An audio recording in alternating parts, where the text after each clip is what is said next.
નમસ્તે મિત્રો, હું છું નવરંગ સાયન અને સ્વાગત છે આપનું આઈ એમ ગુજરાતના અમેરિકા સ્પેશિયલ ન્યૂઝ બુલેટિનમાં.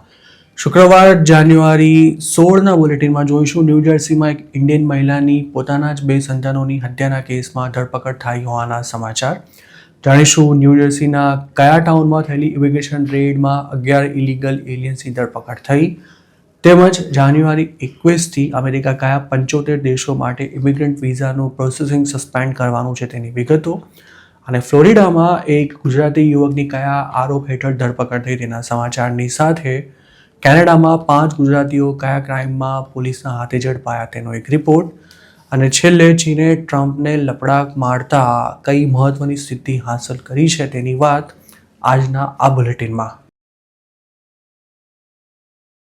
કહેવાય છે કે છોરું કછોરું થાય પણ માવતર કમાવતર ન થાય. જોકે અમેરિકામાં એક ભારતીય મહિલાએ આ કહેવતને ખોટી પાડી છે.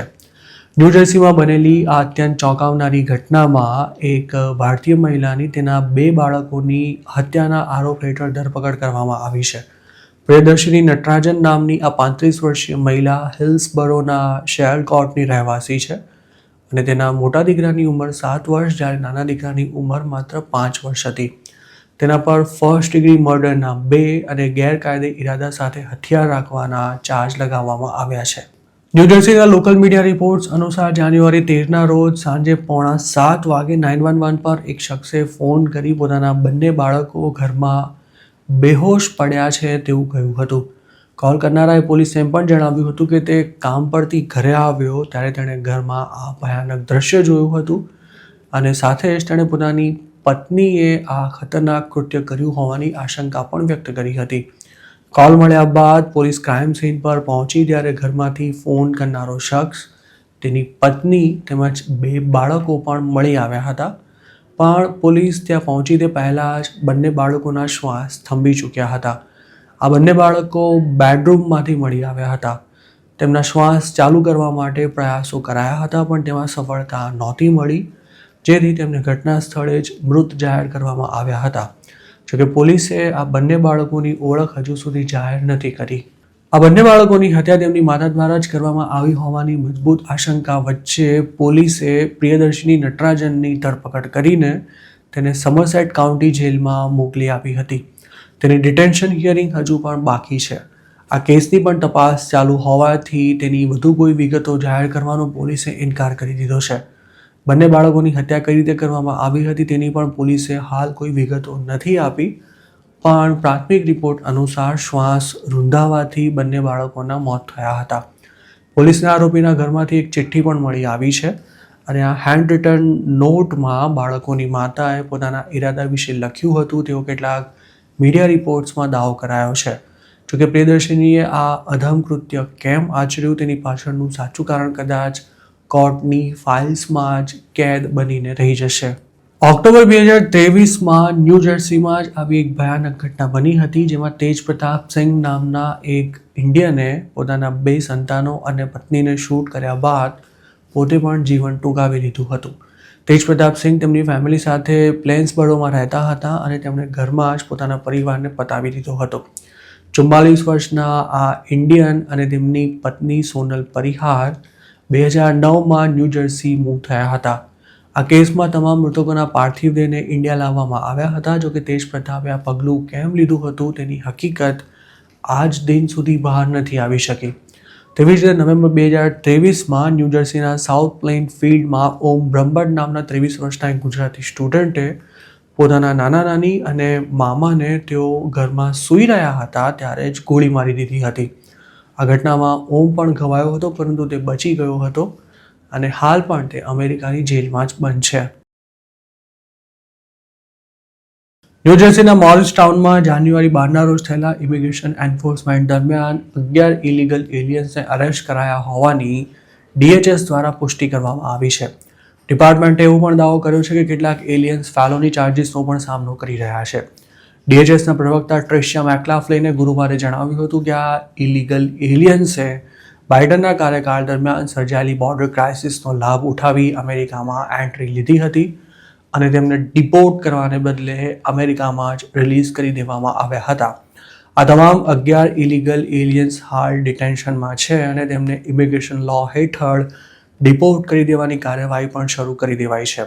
જોકે અરેસ્ટ કરાયેલા આ લોકો કોણ છે, તે કયા દેશના છે, તેમજ તેમના પર કયા પ્રકારના ફેલોની ચાર્જીસ લાગેલા છે તેની કોઈ વિગતો આપવામાં નથી આવી. મોરિસ કાઉન્ટી ટાઉનમાં સ્પીડવેલ એવેન્યુ અને તેની આસપાસના લોકેશન્સમાં ગત રવિવારે સવારના સમયે આ ઇમિગ્રેશન રેડ્સ કરવામાં આવી હતી. જોકે જે લોકોને અરેસ્ટ કરાયા છે તે ટાર્ગેટેડ રેડ દરમિયાન પકડાયા હતા કે પછી વોરંટ વિના જ તેમની ધરપકડ કરાઈ છે, તે અંગે DHS કશું જ બોલવા તૈયાર નથી. મોરિસ ટાઉનના મેયર ટીમ ડફર્ટીએ પણ આ કાર્યવાહીનો વિરોધ કરતા કહ્યું હતું કે તેનાથી લોકોમાં ડરનો માહોલ ઊભો થશે અને ઇમિગ્રન્ટ્સ ઘરની બહાર નીકળવાનું પણ ટાળશે. મેયરે સોશિયલ મીડિયા પર એક વિડીયો પોસ્ટ કરી અરેસ્ટ કરાયેલા લોકોને સ્વેચ્છાએ કાયદાકીય મદદ કરવા માટે પણ કોમ્યુનિટીના લોકોને વિનંતી કરી હતી, જેના માટે ઓનલાઈન ફંડરેઝર પણ શરૂ કરવામાં આવ્યું છે અને તેમાં અરેસ્ટ કરાયેલો એક ઇમિગ્રન્ટ સ્કૂલમાં ભણતો હોવાનું પણ જણાવાયું છે. ન્યૂજર્સીમાં આઈસની એક્ટિવિટી વધી રહી હોવાની અટકળો વચ્ચે અચાનક જ આ રેડ થતાં અનડોક્યુમેન્ટેડ ઇમિગ્રન્ટ્સ ફફડી ગયા છે. મોરિસ કાઉન્ટી ટાઉનની નજીકમાં રોક્સબરી ટાઉનશીપમાં એક નવું ડિપોર્ટેશન પ્રોસેસિંગ સેન્ટર ઊભું કરાઈ રહ્યું હોવાની પણ હાલ ચર્ચા ચાલી રહી છે.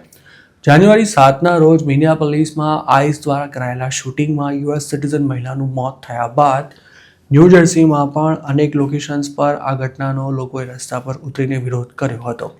જોકે વીકેન્ડમાં જ થયેલા ઇમિગ્રેશન એન્ફોર્સમેન્ટને કારણે ન્યૂ જર્સીમાં આગામી દિવસોમાં માહોલ તંગ રહે તેવી પણ આશંકા છે.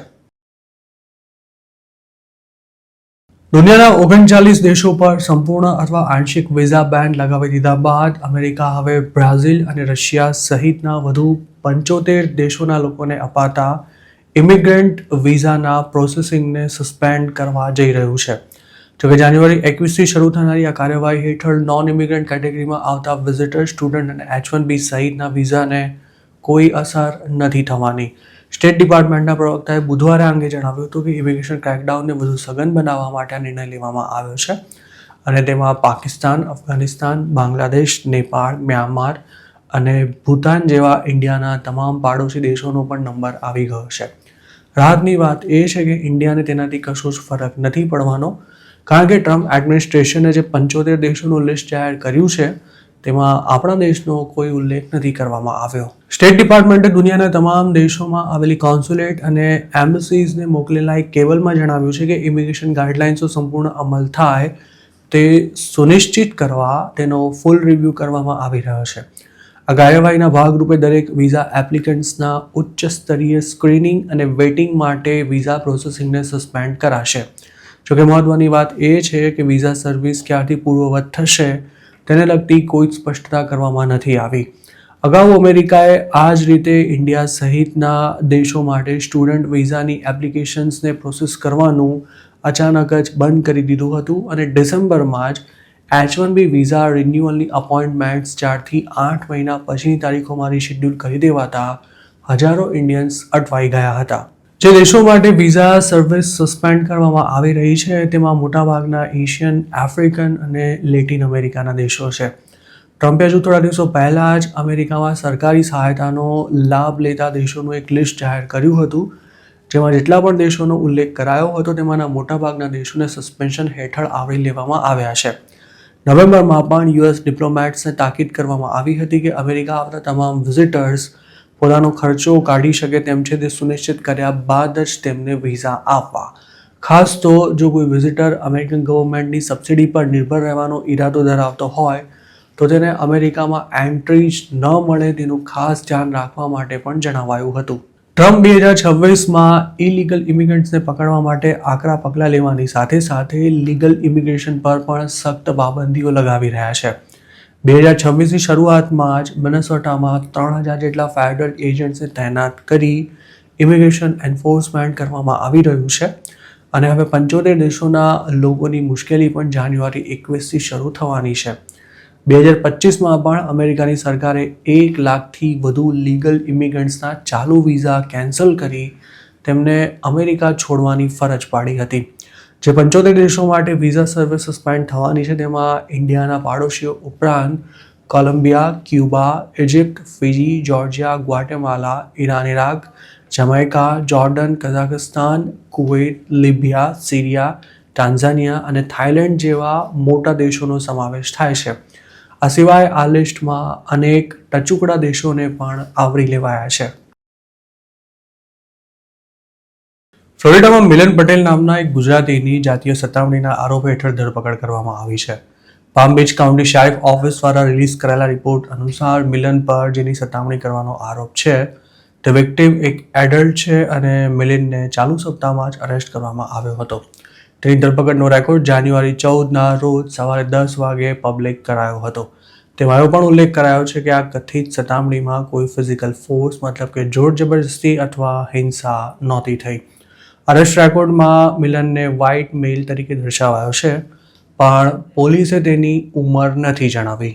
આરોપીએ કથિત જાતીય સતામણી કયા સંજોગોમાં કરી હતી અને વિક્ટિમ તેને જાણતી હતી કે કેમ તેનો કોઈ ઉલ્લેખ ન કરવાની સાથે આ કથિત ઘટના ક્યાં બની હતી તે પણ નથી જણાવાયું. શેરિફ ઓફિસે હાલ એવી પણ સ્પષ્ટતા નથી કરી કે આગામી દિવસોમાં મિલન પર કોઈ વધારાના ચાર્જિસ લગાવાશે કે પછી હાલ તેની સામે તપાસ ચાલુ છે કે નહીં. પુખ્ત વયની કોઈ વ્યક્તિની જાતીય સતામણી કરવી ફ્લોરિડામાં ગંભીર ગુનો ગણાય છે, પણ કોઈની આ આરોપ હેઠળ ધરપકડ થાય તો તેનો અર્થ એવો નથી થતો કે તેણે ગુનો કર્યો જ છે. અમુક રિપોર્ટ્સમાં એવો પણ દાવો કરાયો છે કે મિલન પટેલ પર $75,000 બોન્ડ મૂકવામાં આવ્યો છે. જોકે આમ ગુજરાત સ્વતંત્ર રીતે તેની પુષ્ટિ નથી કરી શક્યું. મિલન પટેલ પર કઈ કેટેગરીના ચાર્જિસ લગાવાયા છે તે ક્લિયર ન હોવાથી તેને દોષિત સાબિત થવા પર કેટલી સજા થઈ શકે છે તેનો અંદાજ લગાવવો પણ મુશ્કેલ છે. જોકે ફ્લોરિડાના કાયદા અનુસાર જાતીય સતામણીના કેસમાં વિક્ટિમ પુખ્ત વયના હોય તો પણ ગુનેગારને 5 વર્ષથી લઈને 30 વર્ષ કે પછી આજીવન કેદ સુધીની સજા પણ થઈ શકે છે. પણ કેટલી સજા થશે તેનો તમામ આધાર ગુનાની ગંભીરતા પર રહેલો છે. જો કોર્ટ જેલને બદલે માત્ર પ્રોબેશનની સજા કરે તો પણ ગુનેગારનું નામ આજીવન સેક્સ ઓફેન્ડર તરીકે રજિસ્ટર્ડ રહેતું હોય છે. કેનેડામાં એક ગેસ સ્ટેશનમાં રોબરી કરવાના આરોપમાં 5 ગુજરાતીઓની પોલીસ દ્વારા ધરપકડ કરવામાં આવી છે.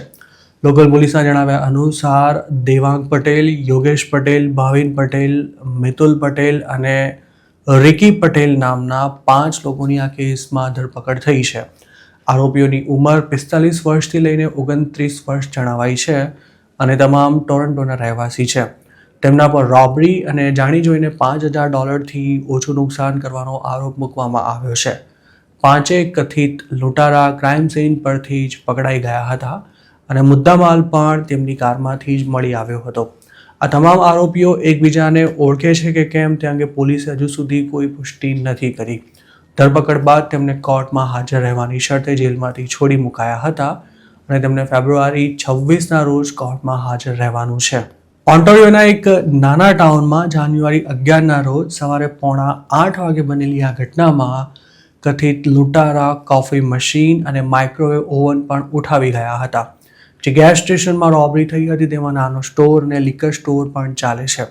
મિડલસેક્સ કાઉન્ટીમાં આવેલા લંડનની નોર્થ સાઇડમાં એલ્બર્ટ નામનું એક નાનું ટાઉન આવેલું છે, જેમાં ચાલતા ગેસ સ્ટેશનને આ 5 ગુજરાતીઓએ ટાર્ગેટ કર્યો હતો તેવું પોલીસનું કહેવું છે. જોકે માઇક્રોવેવ અને કોફી મશીન લૂંટવાની સાથે તેમણે બીજો કયો સામાન ઉઠાવ્યો હતો તેમજ કથિત રોબરી દરમિયાન કોઈ ભાંગફોડ થઈ હતી કે નહીં અને આરોપીઓ ત્યારે નશાની હાલતમાં હતા કે કેમ તે અંગે પોલીસે કોઈ ચોખવટ નથી કરી તેમજ તેઓ કયા સ્ટેટસ પર કેનેડામાં રહે છે તે પણ જાણવા નથી મળ્યું. જે ગેસ સ્ટેશનમાં કથિત રોબરી થઈ છે તેમાં કામ કરતા એક એમ્પ્લોયીએ લોકલ મીડિયા સાથે વાત કરતા જણાવ્યું હતું કે લૂંટારા ત્રાટક્યા ત્યારે પોતે એકલો જ હતો. તમામ આરોપીઓના ચહેરા ખુલ્લા હતા અને તેમણે સ્ટોરમાં પ્રવેશીને એમ્પ્લોયીને પાછા ખસી જવાનું કહી તેને ધમકાવવાનો પ્રયાસ કર્યો હતો અને કેટલીક વસ્તુઓ ઉઠાવી હતી. આ એમ્પ્લોયીનો એવો પણ દાવો છે કે રોબરી દરમિયાન આરોપીઓએ ઘણી વસ્તુઓ ઉઠાવી હતી અને તેઓ અંદરો-અંદર એકબીજા સાથે વાત કરી જે કંઈ હાથમાં આવે તે લઈ જવાનું કહી રહ્યા હતા. 5 મિનિટમાં જ આ રોબરીને અંજામ આપવામાં આવ્યો હતો અને ત્યારબાદ લૂંટારા ત્યાંથી નીકળી ગયા. પછી એમ્પ્લોયીએ સ્ટોરના ઓનરનો સંપર્ક કરતા તેણે પોલીસને જાણ કરી હતી. લૂંટારા ક્રાઇમ સીન પરથી ભાગી છૂટે તે પહેલાં જ લોકલ પોલીસ ત્યાં પહોંચી ગઈ હતી અને ત્યાંથી જ તેમને અરેસ્ટ કરી લેવાયા હતા. હાલ ભલે આ કેસની તપાસ ચાલુ હોય પણ ખરેખર આ મામલો લૂંટનો છે કે કેમ તે શંકાસ્પદ લાગી રહ્યું છે. કારણ કે કેનેડામાં કોઈ ગુજરાતીએ રોબરી કરી હોય તેવું આજ દિન સુધી લગભગ નથી થયું. અને જો કોઈને રોબરી કરવી જ હોય તો તે મોઢું ખુલ્લું રાખીને કેમ આવે તે પણ એક સવાલ છે. એટલું જ નહીં, લૂંટારાએ જો ઈચ્છ્યું હોત તો તેઓ ક્રાઇમ સીન પરથી ભાગી શક્યા હોત, પણ પોલીસ આવે ત્યાં સુધી તેઓ ત્યાં જ હતા.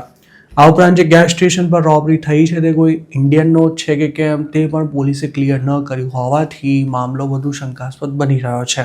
ઓન્ટારિયોના કાયદા અનુસાર વેપન વિના કરવામાં આવેલી સામાન્ય રોબરીમાં જો કોઈને ઈજા પણ ન થઈ હોય તો 1 થી 3 વર્ષ સુધીની સજા થઈ શકે છે.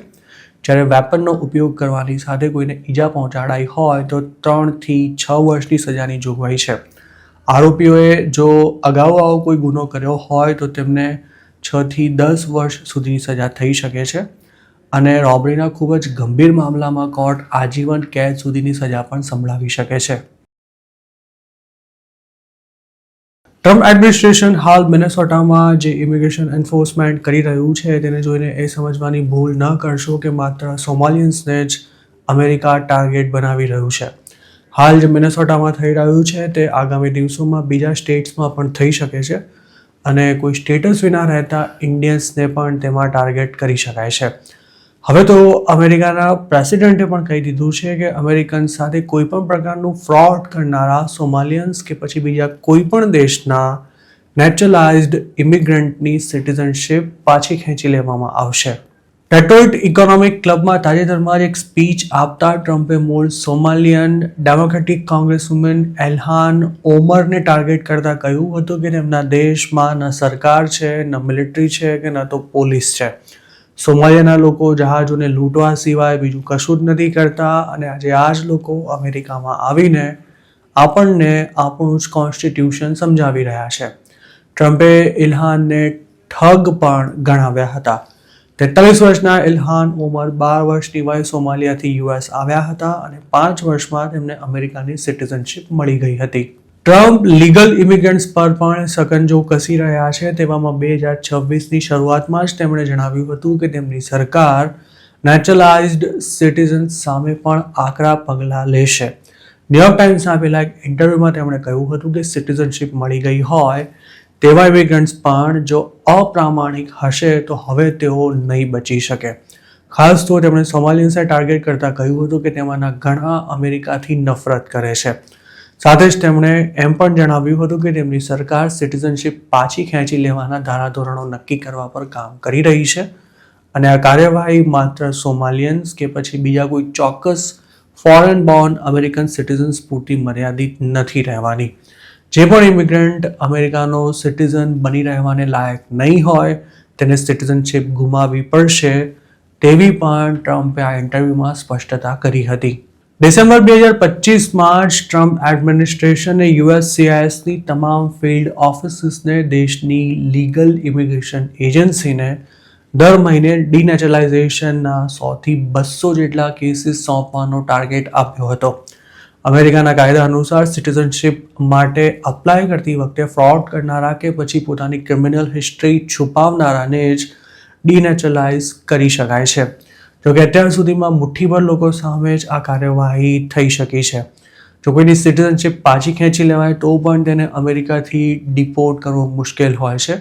કારણ કે તેણે પોતાની મૂળ સિટીઝનશિપ સરેન્ડર કરી દીધી હોય તો હોમ કન્ટ્રી તેને પાછો સ્વીકારવા માટે બંધાયેલી નથી.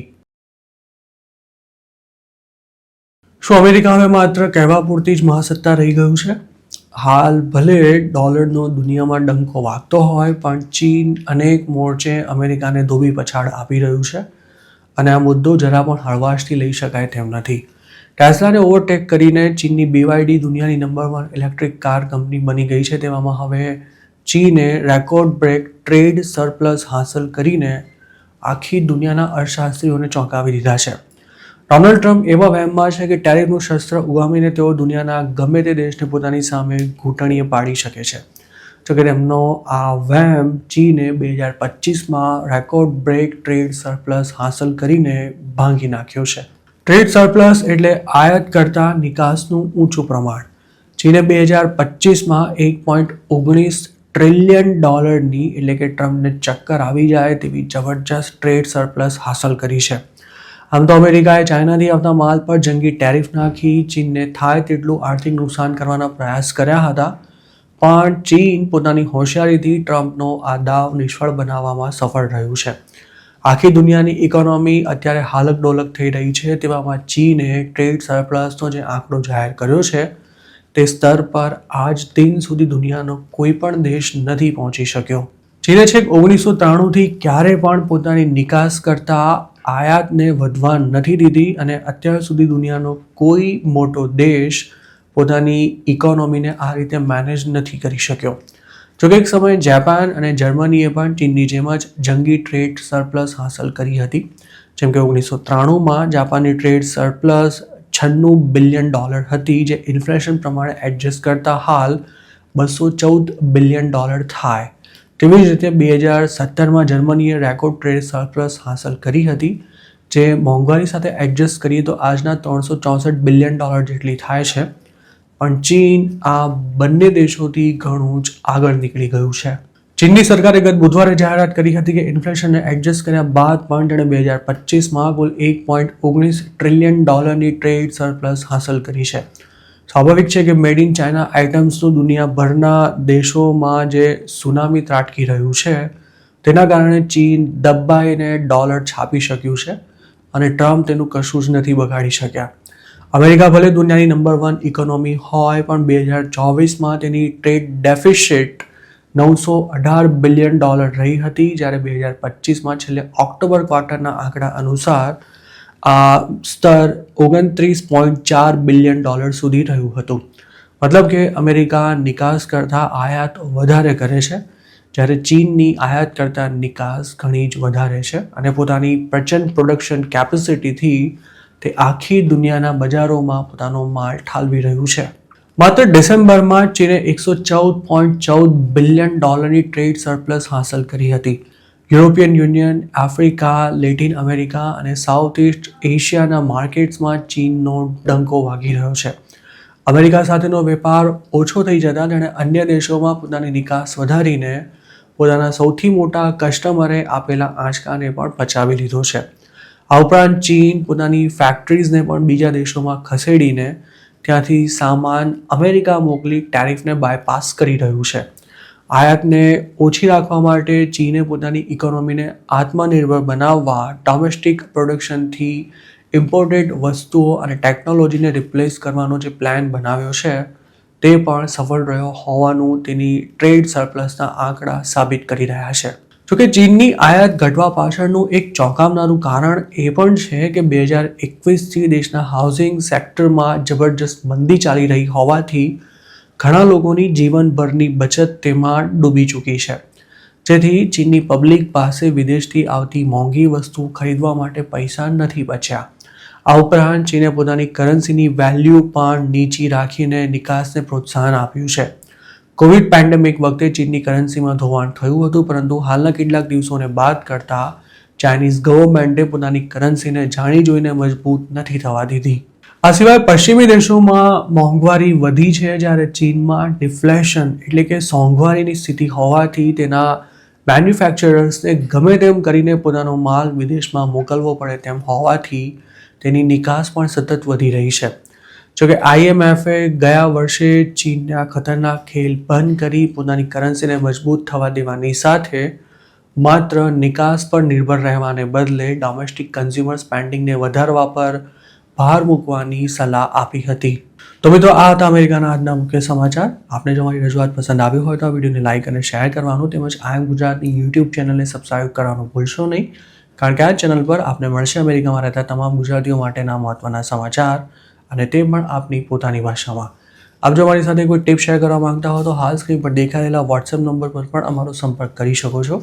આપની ઓળખ ગુપ્ત રાખવામાં આવશે.